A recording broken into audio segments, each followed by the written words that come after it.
Railway துறையின் அலட்சியத்தால் India முழுவதும் கொத்து கொத்தாக உயிரிழப்புகள் ஏற்படுவதாக தமிழ்நாடு காங்கிரஸ் கமிட்டி தலைவர் செல்வ பெருந்தகை குற்றச்சாட்டு தெரிவித்தார். தமிழக முன்னாள் முதல்வர் PS குமாரசாமி ராஜாவின் 128வது பிறந்த நாளை முன்னிட்டு சென்னை சத்தியமூர்த்தி பவனில் உள்ள அவரது திருவுருவப் படத்திற்கு செல்வ பெருந்தகை, பீட்டர் அல்போன்ஸ், KV தங்கபாலு ஆகியோர் மலர் தூவி மரியாதை செலுத்தினர். தொடர்ந்து செய்தியாளர்களை சந்தித்த செல்வ பெருந்தகை, கடலூரில் ரயில் மீது பள்ளி வாகனம் மோதி மாணவர்கள் உயிரிழக்க ரயில்வே துறையின் அலட்சியமே காரணம். மொழி தெரியாத வடநாட்டைச் சேர்ந்தவரை நியமித்ததால் இது போன்ற விபத்துகள் ஏற்படுகிறது என குற்றம் சாட்டினார்.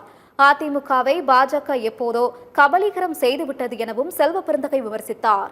இந்த விபத்து என்பது தொடர்ந்து இந்தியா முழுவதும் கொத்து கொத்தாக உயிர் பலிகள் நடந்து கொண்டிருக்கின்றன. இதற்கெல்லாம் என்ன காரணம் என்றால், ரயில்வே துறை சரியாக இயங்காததால், முழுவதும் ரயில்வே துறை தோல்வியடைந்ததால் இப்படிப்பட்ட விபத்துகள் நடக்கின்றன. அங்கே கேட் கீப்பர் என்று ஒருவரை நியமித்திருக்கிறார்கள். அவருக்கு மொழி தெரியாது, தமிழ் தெரியாது. இதுதான் ஆரம்பத்திலிருந்தே பாஜக ஆட்சியில் வந்திருந்த பிரச்சனை. எல்லா இடத்திலும் தமிழ்நாட்டை சார்ந்தவர்களை நியமிக்காமல் வடநாட்டுக்காரர்கள் நியமனத்தின் மூலமாக தமிழ்நாட்டுடைய வேலை வாய்ப்பு பறிபோகிறது. அது மட்டுமில்லாமல் இப்படிப்பட்ட விபத்துகள் ஏற்படுகின்றன.